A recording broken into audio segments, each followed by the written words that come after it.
Pada suatu hari di Sefargaloka sepasang dewa dan dewi melakukan dosa yang mengerikan. Sebagai hukuman, Batari Sunan Ambu seorang dewi tertinggi sekaligus Ratu Kahyangan dalam mitologi Sunda mengusir mereka dari Sefargaloka dan menjelma ke bumi sebagai hewan. Saat tiba di bumi, sang dewa berubah seekor anjing bernama Tumang, sedangkan dewi menjadi babi hutan bernama Celeng Wayungyang.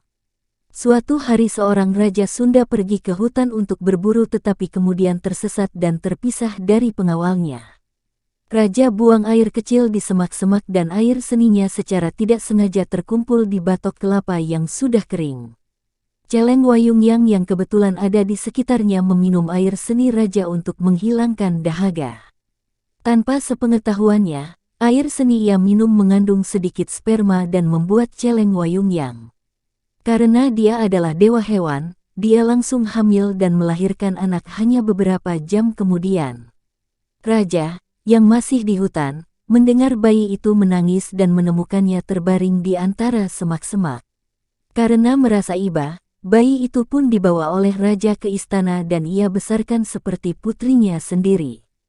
Namun, ia tidak pernah sadar kalau itu anaknya sendiri.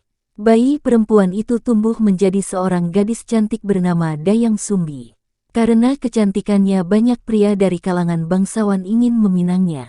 Dayang Sumbi sangat suka menenun dan dia menghabiskan sebagian besar waktunya membuat kain yang indah. Dia biasanya menenun di bagian istana dengan paviliun yang ditinggikan di taman.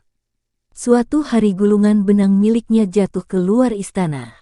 Karena dia seorang bangsawan, dia dilarang untuk meninggalkan istana dengan berjalan kaki. Merasa putus asa untuk mencari benangnya, Dayang Sumbi pun mengucap sebuah sumpah. Siapapun yang menemukan gulungan benang milikku akan diberi imbalan. Jika dia perempuan, aku akan memperlakukannya sedekat saudara perempuanku sendiri, dan jika dia laki-laki, aku akan menikah dengannya. Tak lama berselang, seekor anjing datang membawa gulungan benang milik Dayang Sumbi.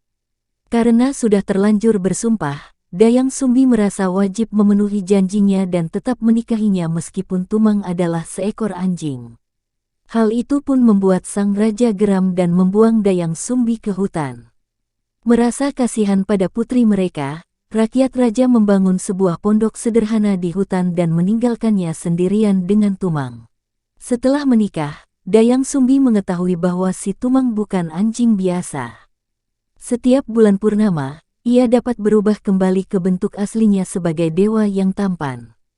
Dayang Sumbi hidup dalam kebingungan untuk beberapa saat, berpikir bahwa itu adalah mimpi aneh bahwa sebulan sekali, seorang pria tampan muncul di hadapannya dan mereka bercinta dengan penuh gairah. Mereka bercinta dan jatuh cinta. Setelah itu Dayang Sumbi hamil dan melahirkan anak si Tumang. Anak itu bernama Sangkuriang. Sangkuriang tumbuh menjadi anak yang aktif dan kuat. Saat berusia 10 tahun, ia diminta ibunya untuk berburu di hutan dan mencari hati rusa.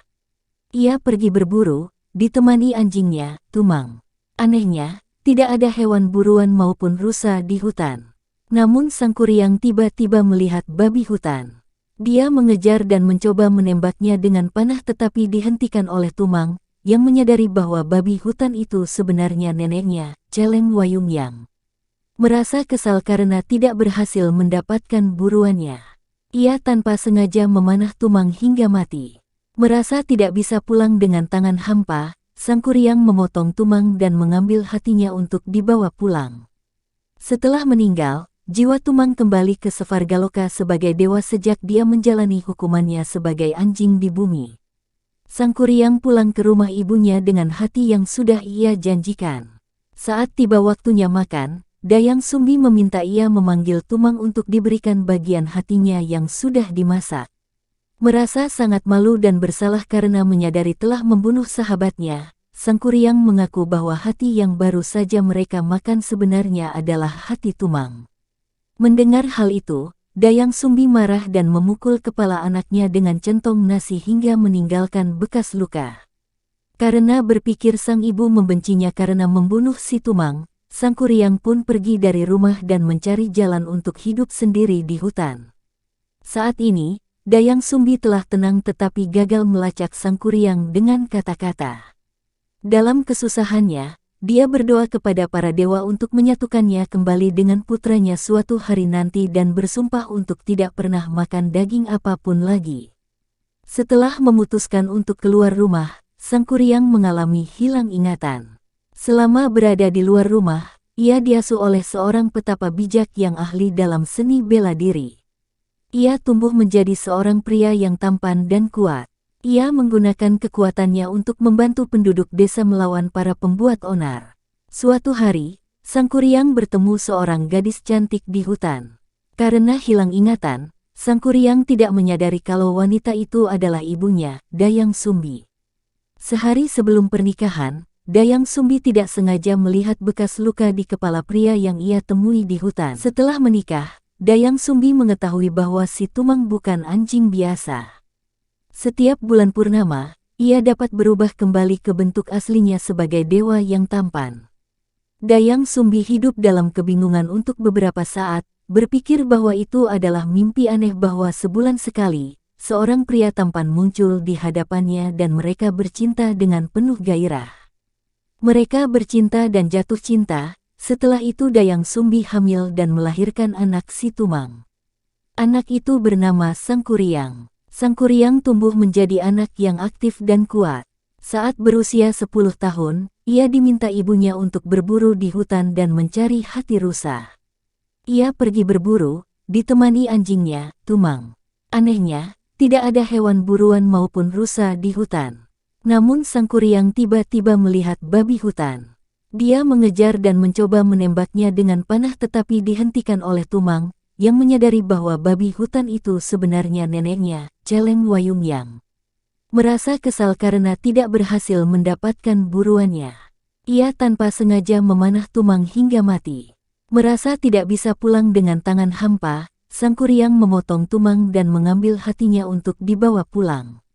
Setelah meninggal, jiwa Tumang kembali ke Svargaloka sebagai dewa sejak dia menjalani hukumannya sebagai anjing di bumi. Sang Kuryang pulang ke rumah ibunya dengan hati yang sudah ia janjikan. Saat tiba waktunya makan, Dayang Sumbi meminta ia memanggil Tumang untuk diberikan bagian hatinya yang sudah dimasak. Merasa sangat malu dan bersalah karena menyadari telah membunuh sahabatnya, Sang Kuryang mengaku bahwa hati yang baru saja mereka makan sebenarnya adalah hati Tumang. Mendengar hal itu, Dayang Sumbi marah dan memukul kepala anaknya dengan centong nasi hingga meninggalkan bekas luka. Karena berpikir sang ibu membencinya karena membunuh si Tumang, Sang Kuryang pun pergi dari rumah dan mencari jalan untuk hidup sendiri di hutan. Saat ini, Dayang Sumbi telah tenang tetapi gagal melacak Sang Kuryang dengan kata-kata. Dalam kesusahannya, dia berdoa kepada para dewa untuk menyatukannya kembali dengan putranya suatu hari nanti dan bersumpah untuk tidak pernah makan daging apapun lagi. Setelah memutuskan untuk keluar rumah, Sang Kuryang mengalami hilang ingatan. Selama berada di luar rumah, ia diasuh oleh seorang petapa bijak yang ahli dalam seni bela diri. Ia tumbuh menjadi seorang pria yang tampan dan kuat. Ia menggunakan kekuatannya untuk membantu penduduk desa melawan para pembuat onar. Suatu hari, Sang Kuryang bertemu seorang gadis cantik di hutan. Karena hilang ingatan, Sang Kuryang tidak menyadari kalau wanita itu adalah ibunya, Dayang Sumbi. Sehari sebelum pernikahan, Dayang Sumbi tidak sengaja melihat bekas luka di kepala pria yang ia temui di hutan.